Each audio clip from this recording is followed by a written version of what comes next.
Have you ever dated or been in a relationship with a guy who gave you mixed signals? It can show up in many different ways. There are some guys who say one thing and mean something else. Or maybe it's a guy who came on strong at first, but then sometimes he seemed disinterested. Mixed signals can make you overthink, overanalyze, and they confuse the heck out of you. So in this video, I'm going to discuss why people give mixed signals and what we can do about them. And by the way, this is not just a man problem. We give mixed signals to men just like they give mixed signals to us. So let's talk about some of the key mixed signals that we see and what they mean. Mixed signals usually mean one of three things. Number one, he's not that into you, but he's afraid to tell you, or he doesn't have good communication skills. He doesn't want to hurt you. Number two, he's not ready for a relationship, but he thinks he is. And number three, he has an insecure attachment style, and he may blow hot and cold with everyone he dates. So it's not personal. And let's talk about each one of these. If he's not that into you, it'll be pretty clear, but you may not want to see it. You may not want to look at the signs and really believe them. This is a guy who may seem distracted. Maybe he forgot he made plans with you. Maybe he'll be attentive when he's with you, but then sometimes he just stops communicating for days when he's not with you. If he's recently divorced or separated or widowed, or he's consumed with his job or a sick parent or child, he may believe that he's available, and he may believe he's more available than he actually is. This is a guy who does like you, but he's held back by still being really angry at an ex, or being really sad about his loss and not ready to move on. Or he's trying to balance work and the rest of his commitments, and he just doesn't have the bandwidth to be dating, but he doesn't recognize it. And what about somebody who has an insecure attachment style, leading to ambivalence about the relationship?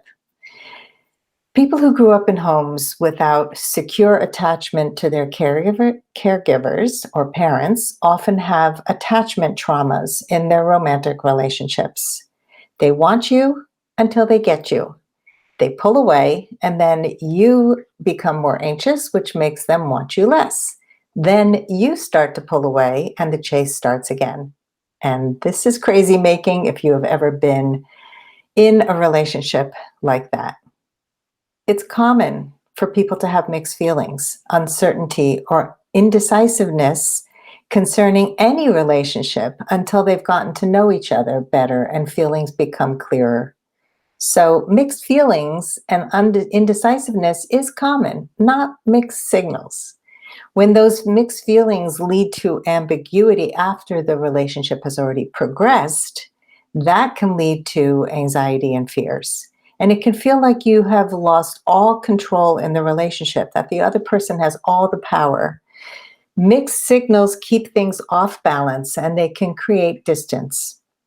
You don't feel you can count on this person. You wonder if he has the capacity to be there for you, to be emotionally responsive to you, to your needs. But the good news is there is something you can do to take your power back, no matter what the cause of the ambiguity is. The first thing you want to do is to really be clear about your must-haves. I talk about this all the time, but we need that clarity. So you need to know what works for you and what doesn't, and be direct about it. And that does not mean asking him how he feels about you. Does he want the relationship? This is about you taking back your power. So you tell him how you feel. Let him know what works and what does not. I'm going to share a really quick story about somebody I was dating who falls into the category of not emotionally available, but unaware of it. This is a guy who was running two businesses. He had children from his divorce.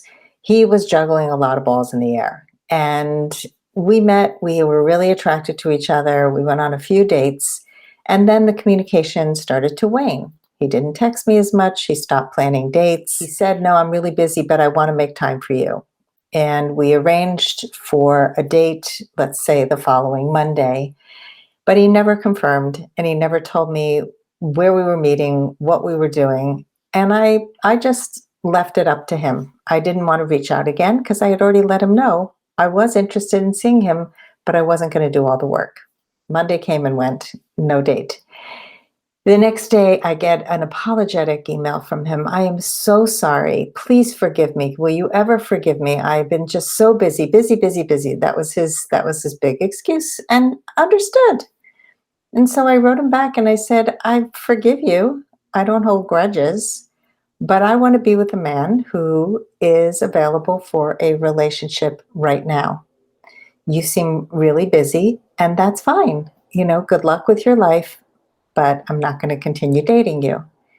That's how you take your power back, by stating what you need, not trying to conform to what somebody else needs, not asking them what they need, but telling him, this is what I need. It was obvious in this case that he really wasn't available.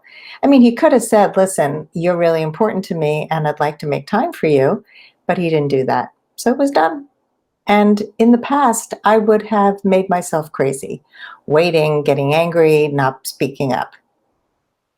So let's say you need somebody who communicates regularly, and he doesn't communicate as often as you'd like. This comes up a lot. Let him know. See if he's capable of, let's say, a daily phone call, or speaking with you a few days a week, or meeting with you on a date at least once or twice a week. Ask for what you want. If you need somebody who follows through on his commitments, like I did with that guy, I let him know. It's okay. This doesn't seem to be who you are at this time. So when you let someone know, then you sit back and see what happens. This guy may or may not be capable of following through, of being committed, of having intimacy, but you won't know if you don't speak up. Be open to hearing his thoughts and feelings and accept whatever he says as the truth. He may not say exactly what you want, but the truth is so much better than living with false hope. If a guy gets defensive when you have this conversation, or he continues to send mixed messages, it's a clear, vicious cycle that you want to break. The next thing you want to do is ask yourself high-value questions. Most people, when they're faced with mixed messages, ask what I call low-value questions like, why did he do that to me? Why didn't he call? Why would a man do this? These are all questions that we can't answer, and it's really disempowering. So instead, I encourage you to ask yourself high-value questions like, do I really want to be with someone who blows hot and cold? Do I really want to be with somebody who sends mixed messages, who isn't clear, who isn't a good communicator? Those are questions you can answer, and those are high-value questions. The more clarity you have about what you will and won't tolerate in a relationship, and the more comfortable you get with speaking up and asking for what you want, the closer you will be to finding your special partner, somebody who is capable of consistency, follow through, and clear communication. And that's how you get to your last first date.